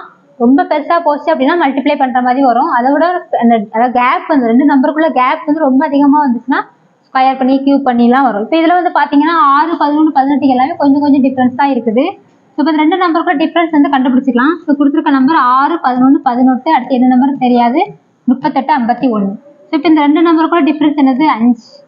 அடுத்து இந்த 2 நம்பருக்குள்ள டிஃபரன்ஸ் வந்து என்னது, 7. அப்போ 6 கூட 5 கூட்டினா 11, 11 கூட 7 கூட்டினா 18. அப்போ அடுத்த நம்பர் என்ன வந்திருக்கணும், 5 7ங்கும் போது 9 தான் டிஃபரன்ஸ் வந்திருக்கணும். 18 கூட 9 கூட்டினா 27. அப்போ இந்த லாஜிக் வந்து செக் பண்ணிக்கலாம், கடைசி வரைக்கும் செக் பண்ணாதான் கரெக்டான வரும். அப்போ அடுத்த நம்பர் என்ன பண்ணணும், 27க்கும் 38 கூட டிஃபரன்ஸ் வந்து 11. அப்போ 27 கூட 11 கூட்டினா 38 வருதான்னு பார்க்குறோம். ஸோ 38 வருது. அப்போ அதுக்கப்புறம் என்ன பண்ணணும், 38 கூட 13 ஆட் பண்ணணும். ஸோ 13 ஆட் பண்ணும்போது 51 வருது. அப்போ நம்மளுக்கு எப்படி 5 கூட்டுறோம், 7 கூட்டுறோம், 9 கூட்டுறோம், 11 கூட்டுறோம், 13 கூட்டுறோம், 6 நம்பராக இன்க்ரீஸ் ஆகிட்டே இருக்கு. அப்போ கரெக்டு நம்மளுக்கு 27 தான் ஆன்சர். அப்படி இல்லைன்னா இன்னொரு மெத்தடும் இருக்குது. இப்போ 6 நம்ம எப்படி எழுதலாம் அப்படின்னா 2 ஸ்கொயர் + 2ன்னு எழுதலாம். அப்போ 4 + 2 6 ஆயிரமா. 11 எப்படி எழுதலாம்? 3 ஸ்கொயர் + 2ன்னு எழுதலாம். அப்போ 9 + 2 11. அப்போ 18 எப்படி எழுதலாம்? 4 ஸ்கொயர் + 2ன்னு எழுதலாம். அப்போ 16 + 2 18. அப்போ அடுத்த நம்பர் என்னவா வந்திருக்கணும்? 5 ஸ்கொயர் + 2. அப்போ 5 ஸ்கொயர் + 2ன்னா எத்தனை? 25 + 2 27. அடுத்த நம்பர் 6 ஸ்கொயர் + இப்படியே யோசிக்கலாம். ஏன்னா நம்மளுக்கு டிஃப்ரென்ஸ்லேயே ஆன்சர் கண்டுபிடிச்சு. அப்போ நம்மளுக்கு மிஸ்ஸிங் நம்பரை பொறுத்த மட்டும் ஒரு வழியில தான் ஆன்சர் வரும்னு கிடையாது. ஒரே சம்முக்கு நிறைய வழிகளில் என்ன செய்யலாம்? ஆன்சர் வந்து வரலாம். ஆனால் நம்ம யூஸ் பண்ணக்கூடிய லாஜிக் வந்து எல்லா நம்பருக்கும் என்ன செய்யணும்? அது வந்து சாட்டிஸ்ஃபை ஆனால் மட்டும் தான் அந்த ஆன்சர் வந்து கரெக்ட். ஸோ இப்போ ஆன்சர் வந்து பார்த்தீங்க அப்படின்னா இதுக்கு 27. அடுத்து பாருங்க 29, 23, 19, அடுத்து டேஷ் கொடுத்துருக்காங்க 13, 11. இந்த நம்பர்ல வந்து நம்ம வேரியேஷனை பார்க்கறத விடவும் அந்த நம்பர் வந்து என்ன டைப் ஆஃப் நம்பர்னு பார்த்தோம் அப்படின்னா ஈஸியாக வந்து கண்டுபிடிச்சிடலாம். ஸோ இப்போ இதில் கொடுத்துருக்கக்கூடிய நம்பர் எல்லாமே நமக்கு என்னதுன்னா பிரைம் நம்பர்ஸ், அதாவது பகா எண்கள்னு கொடுத்துருக்காங்க. ஸோ 11 பகா எண், 13 பகா எண். அப்போ அடுத்துல என்ன வரும்? அடுத்த பகா எண் 17, அடுத்து 19, 20. ஏன்னா நம்மளுக்கு இதுல வந்து 15 போட்டோம் அப்படின்னா அடுத்துல 17 வந்திருக்கணும், 21 வந்திருக்கணும். ஆனா இங்க நம்மளுக்கு என்ன வரல? வகுப்படக்கூடிய எண்கள் வரல. இப்போ பிரைம் நம்பர்ஸ் வந்திருக்கிறதுனால இது ஃபுல்லாவே எந்த கான்செப்ட் யூஸ் பண்ணியிருக்காங்கன்னா பிரைம் நம்பர்ஸை யூஸ் பண்ணியிருக்காங்க. இப்போ மிஸ் ஆன பிரைம் நம்பர் என்னது அப்படின்னா 17 தான் இதனுடைய ஆன்சர். அடுத்து 66, 67, 75 இந்த மாதிரி கொடுத்துருக்காங்க. இப்போ இதுல வந்து பாத்தீங்க அப்படின்னா ஃபர்ஸ்ட் வந்து 66, அடுத்து 67, அதுக்கப்புறம் 75, அதுக்கப்புறம் மிஸ்ஸிங் நம்பர் 166, 291 கொடுத்துருக்காங்க. சரி, இப்போ நம்ம டிஃபரன்ஸே பார்த்துக்கலாம். ஃபர்ஸ்ட் என்ன கொடுத்துருக்காங்க? இந்த ரெண்டுக்குள்ள டிஃபரன்ஸ் வந்து 1. அப்போ என்ன இருக்கும்? 66 கூட 1 கூட்டினா 67. அடுத்தல என்ன வரும்? 67 கூட 8 கூட்டினா 75. அப்போ நமக்கு அடுத்த நம்பர் உடனே டேஷ் கொடுத்துருக்காங்க. அப்போ இது என்ன பேட்டர்ன்ல இருக்குது? 1 8 என்ன ஃபார்மெட்ல எழுதலாம்? 1 கியூப்னு எழுதலாமா? அடுத்து 2 கியூப்னு எழுதலாமா? அப்போ அடுத்தாக்கில் என்ன வந்திருக்கணும்? 3 கியூபா கூட்டியிருக்கணும். அப்போ 3 கியூப் அப்படின்னா என்ன வரும்? 9 3 27. அப்போ 27 கூட்டினா 102. ஒருவேளை இது 102 இருந்துச்சுன்னா அடுத்த நம்பர் என்ன வந்திருக்கணும்? 4 கியூபா கூட்டியிருக்கணும். இப்போ 4 கியூப் அப்படிங்கிறது என்ன வரும்? 64. அப்போ 102 கூட 64 கூட்டினா நமக்கு என்ன வருது? 166 வருது. அப்போ கரெக்டான லாஜிக்காக நம்ம கண்டுபிடிச்சிருக்கோம். அப்போ 1 8 அப்படின்னாலே ஏதோ கியூப் ஃபார்மெட்ல தான் வரப்போகுது. அப்போ ஆன்சர் வந்து பார்த்தீங்க அப்படின்னா 75 கூட 27 ஆட் பண்ணும்போது 102 தான் ஆன்சர். இந்த மாதிரி நம்ம என்ன செய்யணும்? யோசிக்கிற மாதிரி இருக்கும். அடுத்து பாருங்க 2 6 12 20 30. அடுத்த நம்பர் என்னன்னு அப்படி சொல்லிட்டு கேட்டிருக்காங்க. ஸோ இது வந்து ரொம்ப சிம்பிளான லாஜிக் தான். இப்போ 2 6 12 20 30. இப்போ இதில் வந்து பாருங்க 2 கூட 4 கூட்டினா 6, அடுத்து 6 கூட 6 கூட்டினா 12. ஸோ 12 கூட 8 கூட்டினா 20, 20 கூட 10 கூட்டினா 30. அப்போ அடுத்த நம்பர் என்ன வந்திருக்கணும்? 12. 4 6 8 10 12. அப்போ அந்த 2 வேரி ஆகுது. ஸோ 2 கூட 4 கூட்டினா 6, 6 கூட 6 கூட்டினா 12, 12 கூட 8. அப்போ 4 6 8 அடுத்துல 10 போட்டால் வருது. அப்போ அடுத்துல கண்டிப்பாக என்ன தான் வரணும்? 12 தான் வரணும். ஸோ 30 கூட 12 கூட்டினா ஆன்சர் இருக்குன்னா 42 தான் இதனுடைய ஆன்சர். அடுத்து பாருங்க 45 15 30 10 20. ஸோ இப்போ இதுல வந்து பார்த்தீங்க அப்படின்னா 45 15 30 10 20 அடுத்த நம்பர் என்ன கேட்டிருக்காங்க? ஃபர்ஸ்ட் நம்ம 45ல இருந்து 15 எப்படி வரும்? 45 3ஆல டிவைட் பண்ணா 15 வரும். சரி, 15 கிடைச்சிட்டா 15 என்ன பண்ணுனா 30 கிடைக்கும். 2ஆல மல்டிப்ளை பண்ணா 30 கிடைக்கும். சரி, இப்போ ரெண்டுக்குமே கொஞ்சம் வித்தியாசமா வருது, பார்த்துக்கலாம். மூணாவது 30ல இருந்து 10 வேணும். அப்ப என்ன பண்ணணும்? 3ஆல டிவைட் பண்ணா 10 கிடைக்கும். 10ல இருந்து 20 வேணும் அப்படின்னா 2ஆல மல்டிப்ளை பண்ணா 20. அப்ப என்ன அர்த்தம்? ஃபர்ஸ்ட் 3ஆல டிவைட் பண்றாங்க, அடுத்து 2ஆல மல்டிப்ளை பண்றாங்க. அப்போ ஃபர்ஸ்ட் டிவைடு மல்டிப்ளை. அப்ப அடுத்த நம்பர் கண்டிப்பா என்ன வரணும்? டிவைடட் பை 3 தான். அப்ப என்ன வரும் நம்மளுக்கு? 6.666 போயிட்டே இருக்கும். ஸோ 6.67 தான் ஆன்சர். ஸோ இந்த மாதிரியும் நமக்கு மிக்ஸ் ஆகி கூட லாஜிக் வரலாம். அதையும் நம்ம செஞ்சுக்கணும், பார்த்துக்கணும். அடுத்து பார்த்துக்கோங்க, நம்பர் கொடுத்துருக்காங்க 5 15 10 4 17 1 இந்த மாதிரி கொடுத்துருக்காங்க. ஸோ இப்போ இந்த மாதிரி டயக்ராம் கொடுத்துருந்தாங்கன்னா நமக்கு நிறைய லாஜிக்ஸ் வந்து வரும். இந்த இடத்துல பார்த்தீங்க அப்படின்னா இப்போ எல்லாத்தையும் வந்து ஆட் பண்ணி பாருங்க. 5 15 அப்போ 20 கூட 10 கூட்டம் 30 வருது. அதேமாதிரி இதை ஆட் பண்ணும்போது 4 17 21 21 9 30 வருது. அப்ப இதுல நமக்கு 30 வரணும் அப்படின்னா என்ன நம்பர் போட்டா 30 வரும்? 10 போட்டாதான் 30. இப்பயும் சிம்பிளாவும் நமக்கு இருக்கும். ஆனா அந்த சிம்பிளான கணக்கை தான் உட்காந்து என்ன பண்ணிட்டே இருப்போம், யோசிச்சு பார்த்துட்டே இருப்போம். ஒண்ணு இந்த மாதிரி டயக்ராம் கொடுத்துருக்காங்கன்னா ஃபர்ஸ்ட் எல்லாத்தையும் நேரா ஆட் பண்ணி பாருங்க, மேல இருந்து கீழே ஆட் பண்ணி பாருங்க, கிராஸா ஆட் பண்ணி பாருங்க. அந்த லாஜிக்லாம் வரல அப்படின்னா ஃபர்ஸ்ட் ரெண்டுக்கும் அடுத்த ரெண்டுக்கும் ஃபர்ஸ்ட்டுக்கும் லாஸ்ட்டுக்கும் அந்த மாதிரிலாம் டிஃபரன்ஸ் வந்து யோசித்து பார்க்கும்போது நமக்கு என்ன செய்யும், இந்த மாதிரி கணக்குகள் வந்து ஈஸியா இருக்கும். ஸோ அடுத்த நம்பர் மிஸ்ஸிங் நம்பர் தான் பாருங்க. ஸோ 3 7 21 5 6 30 இது பார்த்த உடனே கண்டுபிடிச்சிடலாம். ஸோ 3 7 மல்டிப்ளை பண்ணா 21, 5 6 மல்டிப்ளை பண்ணா 30. அப்போ 8 1 மல்டிப்ளை பண்ணா 8. ஸோ நம்ம நிறைய கணக்குக்கு சிம்பிளா தான் லாஜிக் இருக்கும். ஆனால் நம்ம போட்டு என்ன பண்ணுவோம்னா இது வருமா அது வருமா யோசிச்சுக்கிட்டே இருப்போம். இந்த மாதிரிலாம் கொடுத்துருந்தாங்கன்னா ஃபர்ஸ்ட் சிம்பிளா யோசிங்க. அதுல ஆன்சர் வரல அப்படின்னா நம்ம என்ன பண்ணலாம், அடுத்த கொஞ்சம் பெருசா வந்து யோசிச்சு அப்புறம் நமக்கு ஆன்சர் வந்து வந்துடும். ஸோ ஃபர்ஸ்ட் பாருங்க 11. ஸோ 11ல இருந்து 12 வந்திருக்கு. அதுக்கப்புறம் டேஷ், அடுத்து 81 328 1645. ஸோ பெரிய பெரிய நம்பரா போறதுனால ஒன்று ஸ்கொயர் கியூப் அந்த லாஜிக் தான் யூஸ் பண்ணலாம். ஸோ 11 கூட நம்ம என்ன பண்ணலாம், 1 ஆட் பண்ணா 12 வரும். ஸோ 12 கூட ஏதோ ஒரு நம்பர் வரப்போகுது. அப்போ இது நம்ம என்ன பண்ணலாம், அந்த 1க்கான லாஜிக் வந்து என்ன பண்ணலாம் அப்படின்னா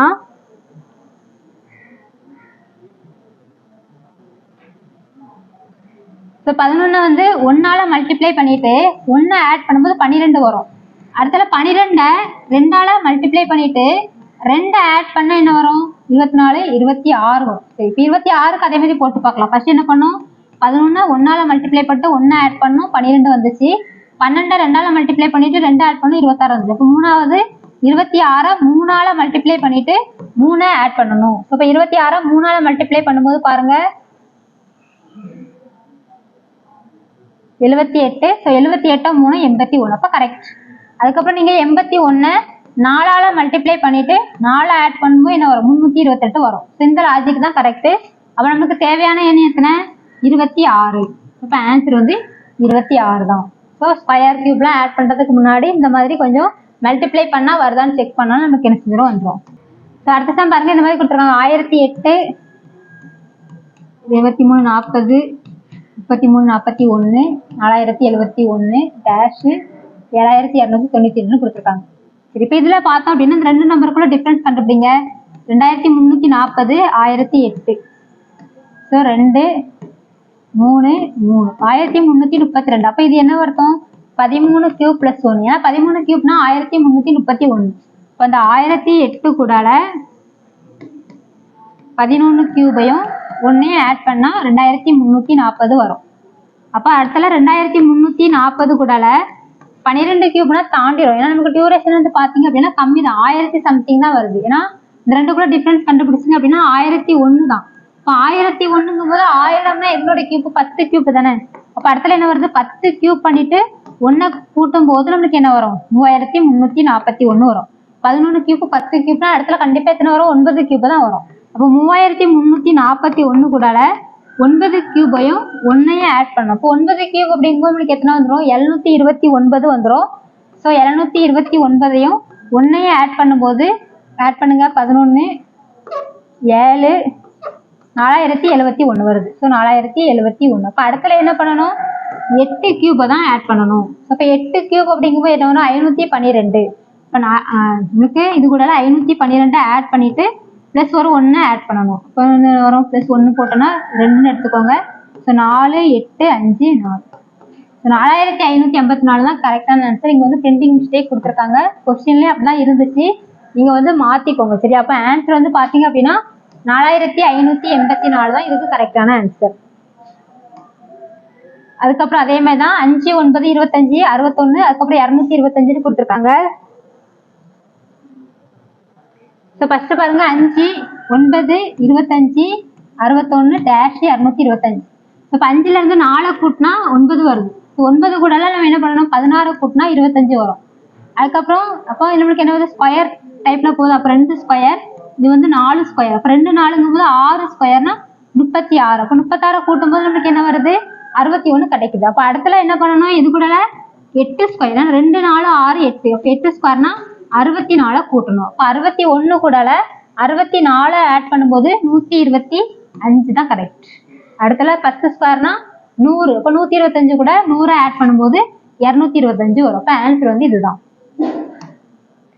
அதுக்கப்புறம் பாருங்க, அதுவும் நம்பர் சீரிஸ் தான் கொடுத்துருக்காங்க. 3 3 9 15 33. ஃபர்ஸ்ட் பாருங்க 3 3 9 15 33 அதுக்கப்புறம் டேஷ். சரி ஃபர்ஸ்ட் என்ன பண்ணலாம், நம்மளுக்கு வந்து 2 பண்ணலாம். 2 பவர் 1 + 1னா 3 வருது.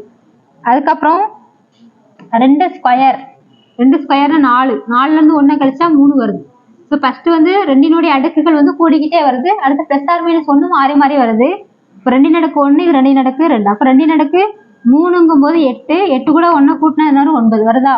இப்போ அடுத்துல என்ன வந்திருக்கணும், 2 அடுக்கு 4 -1. இப்போ 2 அடுக்கு இன்க்ரீஸ் ஆகிட்டே இருக்குது. +or -1 மாறி மாறி வந்துகிட்டே இருக்குது. அப்போ 16 - 1 15. அடுத்தல 2 அடுக்கு 5 + 1 அப்படிங்கும்போது நமக்கு என்ன வரும் 32 + 1 33.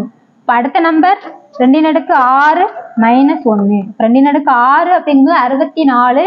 64லேருந்து 1 கழிச்சிட்டோம் அப்படின்னா 63 தான் இதனுடைய ஆன்சர். ஸோ அடுத்த சம் பாருங்க, இந்த மாதிரி கொடுத்துருக்காங்க, சர்க்கிள் ஃபார்மேட்ல கொடுத்துருக்காங்க. ஸோ இதுக்கு வந்து லாஜிக் என்ன அப்படின்னா, இந்த மாதிரி கணக்கு சர்க்கிளாக கொடுத்தாங்க அப்படின்னா எப்படிலாம் யோசிக்கலாம் அப்படின்னா, ஃபர்ஸ்ட் நேரா அதாவது இந்த 2ஐயும் மல்டிப்ளை பண்ணி ஆட் பண்ணி பாருங்க. அடுத்து இந்த 2ஐயும் மல்டிப்ளை ரெண்டுக்கும் டிஃபரன்ஸ் அந்த மாதிரி கண்டுபிடிக்கலாம். அப்படிலாம் இந்த மாதிரியும் பண்ணலாம். ஸோ எப்படினாலும் சர்க்கிளுங்கும் போது நம்ம எல்லா டைரக்ஷன்லையும் யோசிக்கணும். ஸோ ஃபர்ஸ்ட் வந்து இதுக்கு லாஜிக் என்ன அப்படின்னா, ஃபர்ஸ்ட் இந்த 2 நம்பரே பாருங்க 4 × 3 ஸோ 12. இந்த 2ஐயும் பாருங்க 8 × 5 40. ஸோ 40க்கும் 12க்கும் டிஃபரன்ஸ் தான் 28. அப்புறமே சைடா வந்து மல்டிப்ளை பண்ணிட்டு அந்த டிஃபரன்ஸ் வந்து எடுக்கிறோம். அதே லாஜிக் அடுத்ததுக்கு அப்ளை பண்ணலாம். ஸோ இந்த பக்கம் பார்த்தீங்க அப்படின்னா 2 × 7 14. ஸோ 14. அதுக்கப்புறம் இந்த பக்கம் பார்த்தீங்கன்னா 6 × 5 30. ஸோ 30க்கும் 14க்கும் டிஃபரன்ஸ் எவ்வளவு 16. அப்போ கரெக்ட். அப்போ இதே லாஜிக் போட்டிங்க அப்படின்னா அதுக்கும் ஆன்சர் வந்து கரெக்டாக வந்துடும். ஸோ அப்போ அந்த லாஜிக் அப்ளை பண்ணும்போது இந்த சைடில் உள்ள நம்பர் வந்து 5 × 5 25. இங்கே வந்து 6 × 6 36. இப்போ 36க்கும் 25க்கும் டிஃபரன்ஸ் என்னது 11. இப்போ ஆன்சர் வந்து இதுக்கு 11. அடுத்து ட்ரையாங்கிள் கொடுத்துருக்காங்க. ஸோ இப்போ இதில் வந்து பார்த்தீங்க அப்படின்னா ட்ரையாங்கிளுக்கும் அதே மாதிரி தான் எல்லா சைடுமே யோசிக்கணும். இதனுடைய லாஜிக் என்னன்னா, ஃபர்ஸ்ட் வெளியில இருக்கக்கூடிய நம்பர் எல்லாத்தையும் மல்டிப்ளை பண்றோம். ஃபர்ஸ்ட் ஸ்லைடு ஃபர்ஸ்ட் டயக்ராமுக்கு 2 × 4 × 5. ஸோ இப்போ எத்தனை வருது நம்மளுக்கு 40 வருது. ஆனால் உள்ள நம்பர் என்ன கொடுத்துருக்காங்க 4 கொடுத்துருக்காங்க. ஸோ 40 10ஆல டிவைட் பண்ணால் 4 கிடைக்குது. இப்போ அதே மாதிரி செகண்ட் டயக்ராமுக்கு 3 7 10 இது எல்லாத்தையும் மல்டிப்ளை பண்ணால் 210. 10ஆல டிவைட் பண்ணும்போது உள்ள நம்பர் 21 கிடைக்குது. அப்போ அதே லாஜிக் தான் அடுத்ததுக்கும் 5 × 5 × 2. ஸோ மல்டிப்ளை பண்ணும்போது பார்த்தீங்க அப்படின்னா 50. 50 10ஆல டிவைட் பண்ணும்போது ஆன்சர் எத்தனை 5. இப்போ இதுக்கான ஆன்சர் வந்து 5 தான். அடுத்து ஒரு தொகை தனி வட்டியில் 3 ஆண்டுகளில் 815ஆகவும் 4 ஆண்டுகளில் 854ஆகவும் மாறுகிறது எனில் அந்த தொகை என்னன்னு கேட்டிருக்காங்க. ஸோ இந்த மாதிரி கணக்குல மொத்த தொகை இந்த மாதிரி வேற வேற ஆண்டுகளுக்கு கொடுத்தாங்கன்னா ரொம்ப சிம்பிளா பண்ணிடலாம். ஃபர்ஸ்ட் வந்து பாருங்க 4 வருஷத்துக்கு எடுத்துக்கலாம். ஸோ 4 வருஷத்துல அசல் எவ்வளவு கொடுத்துருக்காங்க பி தான். ஸோ பி அப்படிங்கிற அசல் வந்து மொத்த தொகையா மாறுது. நம்ம எப்பவுமே தனி வட்டியில மொத்த தொகை அப்படிங்கிறது என்னது அசலும் வட்டியும் சேர்ந்ததுதான் மொத்த தொகை. அப்ப இந்த அமௌண்ட் மொத்த தொகையில என்னெல்லாம் இருக்கும் அசலும் 4 வருஷத்துக்கான வட்டியும் இருக்கும். ஸோ 4I1 எடுத்துக்கலாம். ஒரு வருஷத்தை போல 4 மடங்கு. ஸோ 4 வருஷத்துக்கான வட்டி. ஸோ 4 டைம்ஸ் ஃபர்ஸ்ட் ஒரு வருஷத்துக்கு எவ்வளவு வட்டி கிடைக்குதோ அதே போல 4 மடங்கு வட்டியும் அசலும் சேர்ந்ததுதான் 4 வருஷத்துக்கான தொகை. அதே மாதிரிதான் 3 வருஷத்துக்கு பாத்தீங்க அப்படின்னா அசலும் அதே மாதிரி என்னவா இருக்கும் அந்த தொகையா மாறும்போது ஒரு அசலும் 3 வருஷத்துக்கான வட்டியும் இருக்கும். இதுதான் கான்செப்ட். அப்ப வட்டி எழுதிக்கலாம். ஃபர்ஸ்ட் நான் 4 வருஷத்துக்கு எழுதிக்கிறேன். அப்ப அமௌண்ட் அப்படிங்கிறது எதுலாம் இருக்குது அசலும் இருக்குது 4 வருஷத்துக்கான வட்டியும் இருக்குது.